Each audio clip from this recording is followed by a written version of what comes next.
They say, show me a woman without shame, and I'll show you a man. Welcome to Shameless Parenting.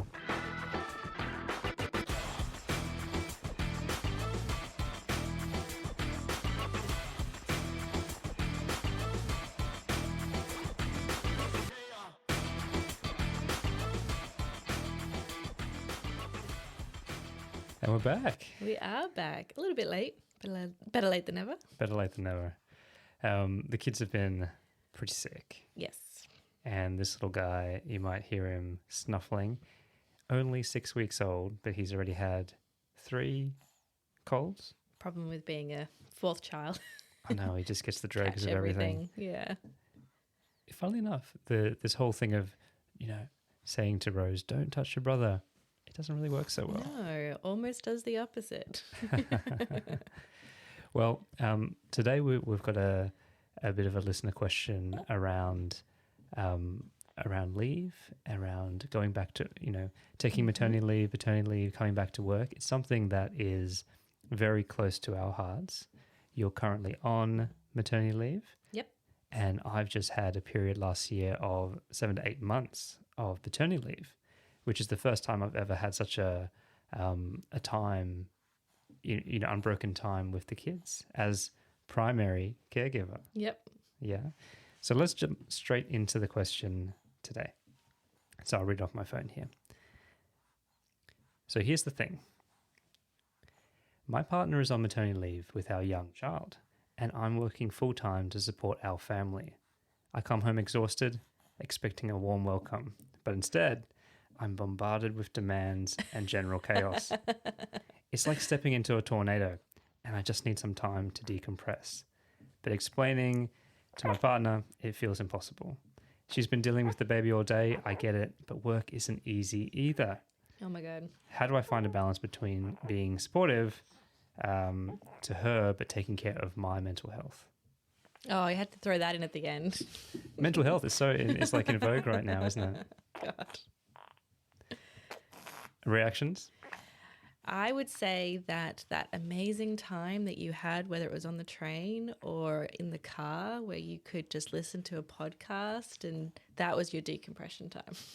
The commute. The commute is your decompression time, because ask any mother if she gets a chance to have some quiet time in the car where the kids are maybe asleep or something, that is like heaven. So in my mind, that is your decompression time, and your next shift starts when you walk in the door, because that person that you're walking into has not probably had any chance to decompress, unless she's been really lucky and maybe the babies have all slept at the same time or something like that. I agree. And even then, she was probably doing a million chores and a million things on her to-do list during that time. You're doing a pretty good job at mildly hiding some of your disgust and contempt for this question. Because I just feel like this is something that comes up all the time. I've spoken to friends who say, when my partner walks in the front door and I just want to hand them the baby, they say, oh, I just need to do this, I just need to do that. And it just irritates me, because it's just such a lack of understanding of how challenging it is. I understand being at work is hard mentally, absolutely. If you're in a very full-on job, etc., absolutely. But it is a different kind of exhaustion, and you kind of can't compare the two. They both, I think, are using different parts of wearing you down emotionally and so forth in different ways. So they're both just as hard as each other. If anything, I found when I went back to work the first time, being at work is a hell of a lot easier than being at home with a baby. I know, and it's complicated now with work from home and mixed working environments. All right, let me take a little bit of a step back, and I want to acknowledge that I picked this question because it is so universal. You knew it would trigger me? I knew it would trigger you. I hear it all the time. And actually, when other fathers and things talk to me, they really express this kind of this tension between wanting to get back home but almost dreading the initial chaos, right? And it's a very mixed emotion for people coming home, right? Like the the dream is that you open the door and your kids, you're greeted with, the kids yelling, "Daddy," and they run up to you and everything. And that's what's been sold as almost the dream of being a family man, right? And so there's that bit, there's that shining kind of idealized memory and target. But then on the other hand, it's straight into the chaos, right? So I do get it, and it's a very common experience. And I'm going to share a little bit about, but I'll take the man's point of view for a second, and then I'll share a little bit, of course, of how I've felt it being on the other side of the coin, being the stay-at-home father with the kids, right? It probably depends a little bit on the age of the kids as well. Coming back to a newborn and a toddler is very different to coming back to 5-year-olds. Absolutely, and he's kind of indicated young children, right? So I can almost tell what's happening. Look, and there is a thing about just generally coming home from your day out that you do need to, wash your hands, perhaps you've had a long commute where you need to go to the toilet. A few little things are still on your mind. I think as a principle, generally, there's this kind of thing. It's a bit ham-fisted, but this idea of micro transitions, right? And there was a book about it called The Third Space, and it's this idea that we play all these different roles in our life. Employee, father, husband, lover, whatever it is, right? And you get into trouble when you don't make the transition at the right time, right? So it's this idea, like you said, of using time in between, whether it's the commute or whatever it is, getting better at these micro transitions into the different roles that you need to play. And we've all felt that, like you come back home and you might treat your husband or wife or partner as still an employee rather than, them being your partner, and you failed to make that transition. Or same thing with, fatherhood or dealing with your kids. So I think that is a skill that you need to practice in terms of not waiting to the very last minute before you transition into that space, right?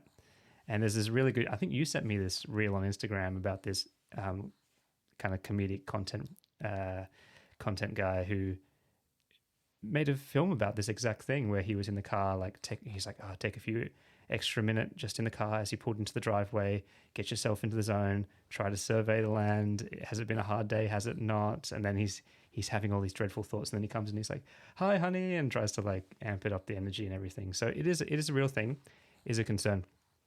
Now, I'll do a bit of a public service announcement as someone who has been at home for 8 months straight, looking after the kids and understanding what both sides are, like perhaps every other woman. I acknowledge it.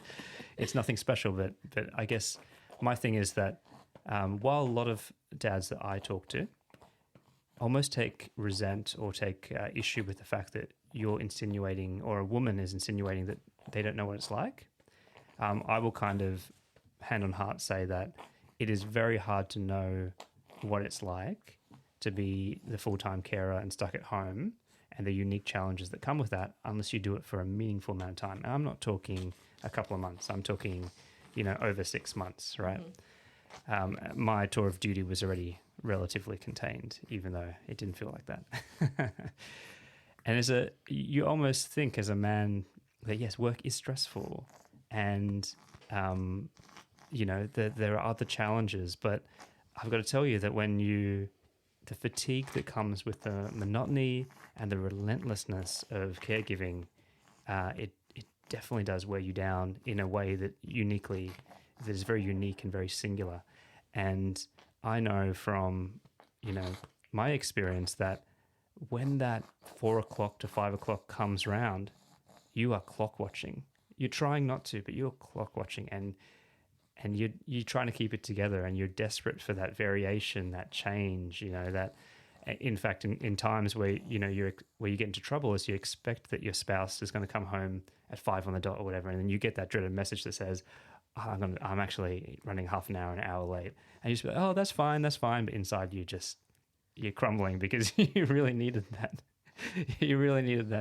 aid station of having your partner to come and frisbee the baby to them. Or you'd literally be standing at my door when I was working from home at 5 o'clock on the dot, being like, "Are you done yet? Are you done yet?" And there's nothing worse than I just need to finish this one little thing. Yeah, it's really tough. So acknowledge the need to create some boundaries and transition the space. But the thing I really want men to understand here, that And unless you do it, it's hard to have true empathy of how worn down mentally, the fatigue and the monotony, it just puts you in this really awful place sometimes that you really need to hand that child and that baby over to your partner, right? And I'm not discounting how stressful jobs are. In a lot of way, your career can be more stressful, but being the main caregiver of a young child is more draining and fatiguing, right? And that fatigue is accumulative, and it builds and builds until your resilience falls and falls. And I think that we obviously have talked a little bit about this before. You thought you knew because, when I was on maternity leave, you were pretty much working from home 100% of the time. So you were around all the time, in and out and Lunches, so forth. all that Exactly. kind of stuff. You thought you knew, and you had been on a couple of stints with the older two of, on maternity leave for a couple of months, etc. previously as well. And so I think that that's why you bring such a good perspective to this, because you understand what it is to think that you know and then live through it and realize, oh, actually, I didn't know. No. Remember the number of things you thought you were going to get done and all the little projects you were going to do? And in reality, you were in survival mode, I think. It does something to your mental resilience. And I think I'll tell this story, I'll dob myself in that to show the level of like mental and resilience and the degradation that happens there, you just lose control of your impulses. And my particular poison is junk food. And so I remember, the kid was asleep and I went for a cheeky drive-through at the local kind of McDonald's or something. Drove through, ate it in the car. And that's already very depressing, eating your meal in the car while your baby sleeps. And so I went in, did that. And then I just said, fuck it, I want more. And I went through the drive-through a second time. Didn't you go to a different fast food? You went to like two different... Yeah, it was one of those awful things where a KFC was attached to a McDonald's, like it was the same compound.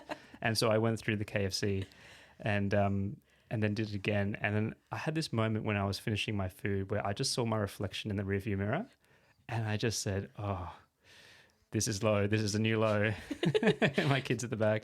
Pretty sure she woke up at some point and you were just like handing her little chips as well. She had a little greasy finger giving the kind of sign, and you're contorting your shoulder to give her the chip, feeling That's like the world's worst parent. So just want to, public service announcement for all the men out there, all women who have taken that role, that it really is a priority to suck it up. And it's like what you were saying to me before, say yes straight away, and do what you need to do to prepare for that, because it means the world to your partner who's been stuck at home all day. And I can say that from coming from my own experience. Good question. Now I want to talk a little bit about maternity leave and paternity leave in general, right? Because I think that this is something that is very, very important in the scheme of having a family, growing a family. Attitudes towards it are changing, but there's still a long way to go. And I want to pick your brain for what your experience has been, for what happens to you mentally, how people treat you, and then we'll cover return to work. Yeah, absolutely. So, I mean, I'm someone that, as you know, is very career focused, and really struggle to switch off. And when I would go on both times paternity leave, the first time, until the baby arrived, I was still someone who'd be, checking in on what's going on, reading things, that kind of stuff and so forth. The moment that baby is born, your brain just switches. And it's probably a combination of overwhelm, sleep deprivation, etc. The first 3 months, you just couldn't care less. You just so focused on the family and the baby. Surviving, absolutely. And so definitely the strange thing happens where you do, I mean, obviously when I say you, I'm talking about myself and, my experience in particular. Absolutely, it is very hard to then start to kind of, I guess, claw yourself back to, work and switching your brain on and so forth. And I'm someone who loves to sleep. I was always a really, really good sleeper, needed my sleep. I was kind of worried about that, actually. Yeah, you were. And the crazy sleep deprivation that you have when you have children is something that you just cannot prepare for, right? And it's just something you just have to live and work through and just work out, whether it's coffee, lots of micro naps, whatever works for you, you got to work out how to kind of deal with. And you don't realize how much is impacting you until you start to use your brain really, like in terms of having to like think and recall and actually properly use your brain. And I remember a couple of weeks ago, I was at home breastfeeding Rory and got a call from someone who was looking for a referral from a friend and a colleague that I used to work with. And I was like, yeah, sure, now's a great time to talk about this. I'm breastfeeding my child, because actually probably is the best time because they're quiet and I'm just sitting here. Unless there's a cold like now where you can hear exactly. Rory snuffling away. Exactly. And suddenly I had to turn my brain on. I was like, oh, wow, okay, I have to think and recall and remember names and remember people. And that's when you realize how sleep deprived you are, because you kind of don't really realize when you're in this like state of looking after babies and making small talk and meeting mums and all the rest of it, you can get by in a sleep deprived state doing that. But the moment you need to use your brain, it's really tough. And you think, just coming back to maternity leave and returning to work, you think that by the time you return to work, you're going to have sleep sorted and everything will be kind of relatively worked out. You might have a few bad nights, and that's not necessarily the case. Kids really struggle with sleep often for a long time, and even by 1 year, you might not find that they're sleeping through the night all the time.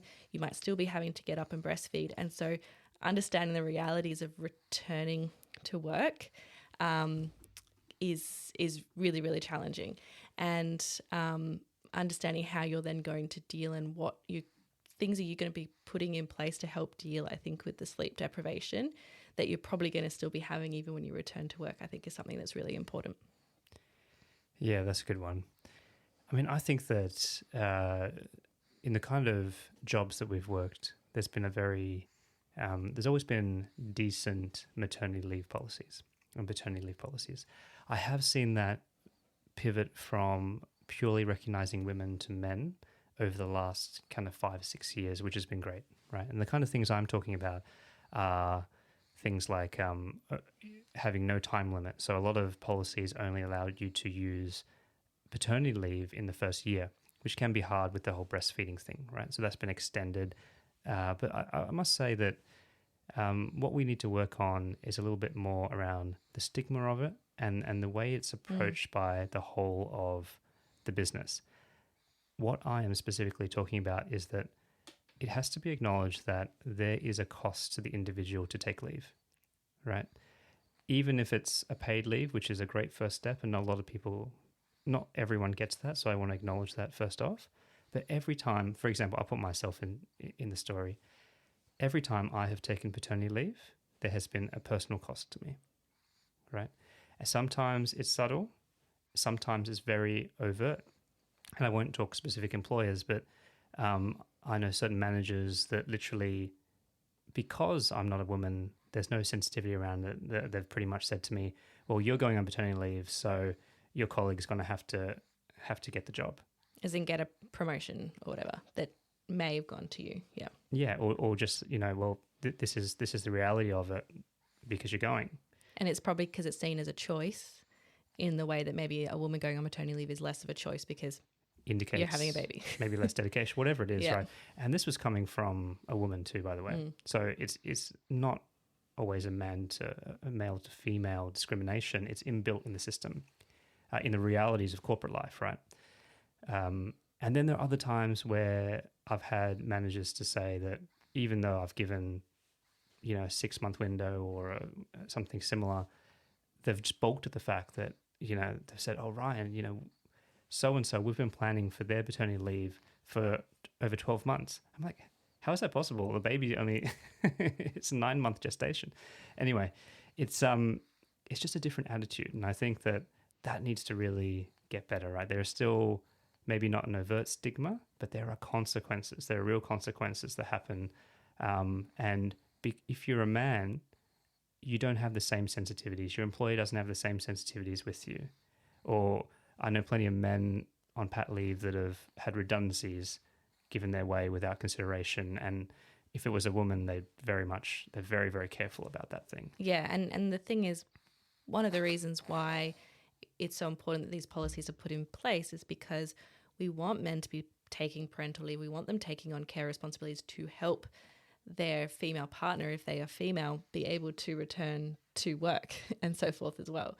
So it's like these things are put in place to support the family unit, as a whole as well, which is why it's so important. Very important. And I think all the things that we're trying to achieve around equality and so on, people have to remember that it's not man against woman, it's a family unit, right? And if you put pressure on the man, it pops out into the woman and vice versa. So I think you just have to treat people as a family unit and understand the impact that goes along with that. But obviously the things that I'm talking about, women have been feeling in years gone by as well. This idea that, yes, concessions will be made for your maternity leave, but absolutely it impacts your career. Yeah, and you're right in the sense that maybe the same things are being thought about or are happening in terms of maybe not getting that promotion or this thing. It just might be not be talked about quite so overtly potentially as well, because people have to be more sensitive to that now.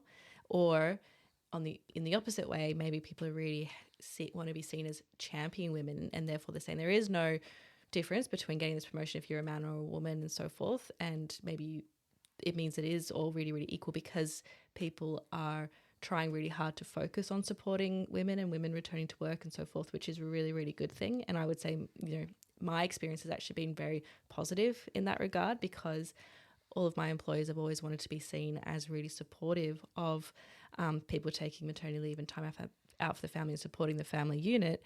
But as you said, it's not just about supporting one partner, it's about that going both ways for both as well. So true. All right, let's pivot to best and worst. Okay. And we're going to start with your worst today. Okay. Yeah. So my worst is breastfeeding when you return to work. So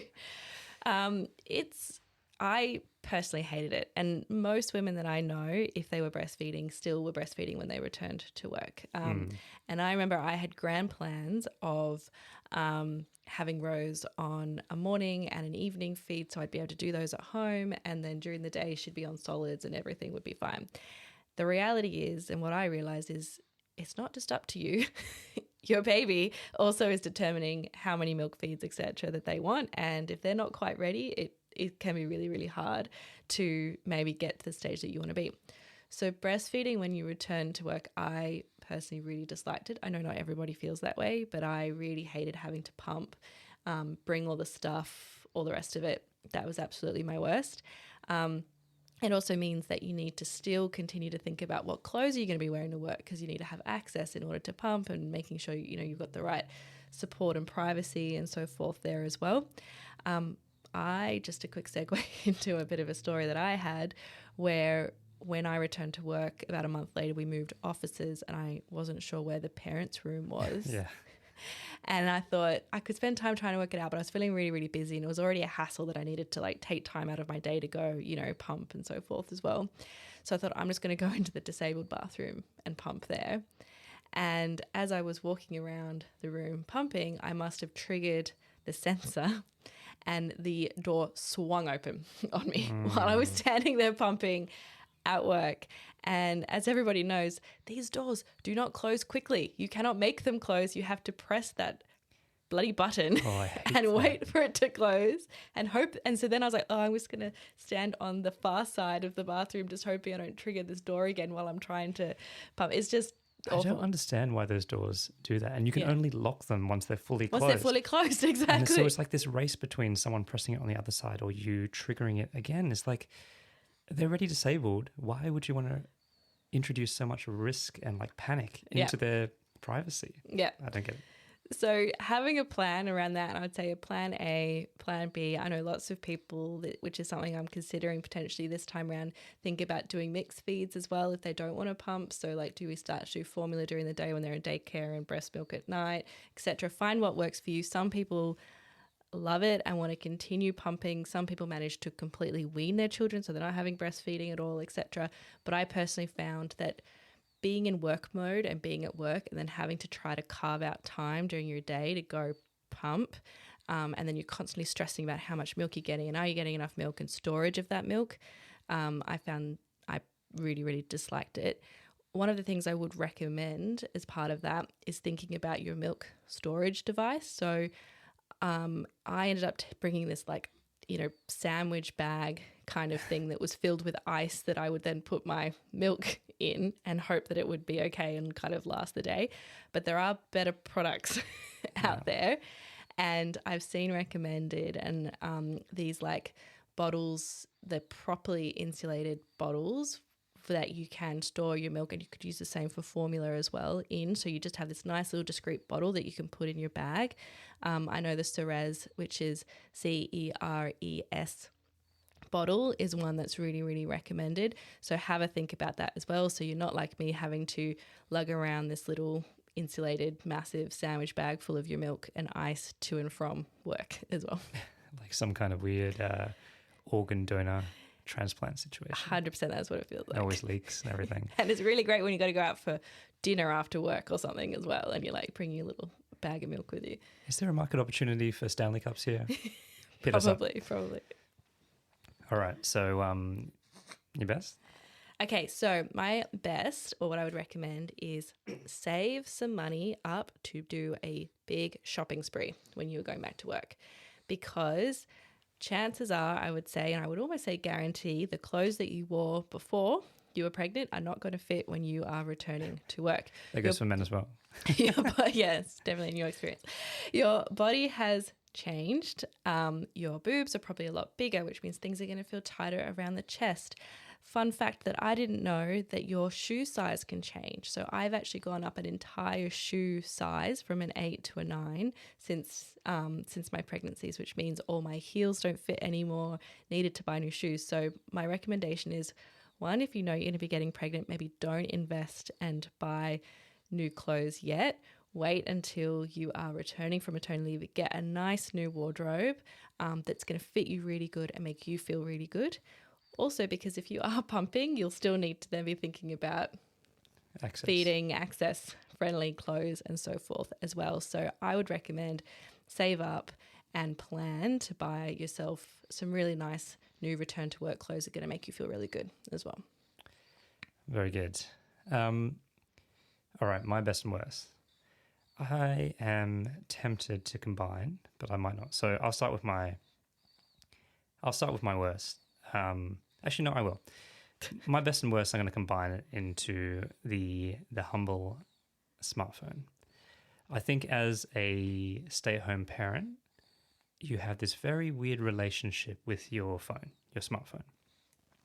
On one hand, it's the best because it is your ticket, your channel to the outside world. When you're looking out the window and you feel excluded from adult life, the smartphone gives you that window into what's happening, what's trending, chatting to people, all these kind of things, streaming devices, Netflix, all this stuff. It's amazing in some ways that we have that in these micro doses, right? You don't need to sit down, you can just catch up on your phone. Online shopping, everything, right? You're connected. You are connected to the outside world. And you don't feel like you don't miss out, more importantly. The bad side to that is that you definitely have times, because of your low resilience that I was talking about, and your low will, you're already run down and vulnerable, you definitely get addicted. And I think that we've all seen that, doom scrolling, mindlessly looking at terrible content, shopping gets away from you potentially, and just feeling really awful after using it sometimes. That the moment that you have a free chance, or you're not even really free, you're distracted, you're using the phone.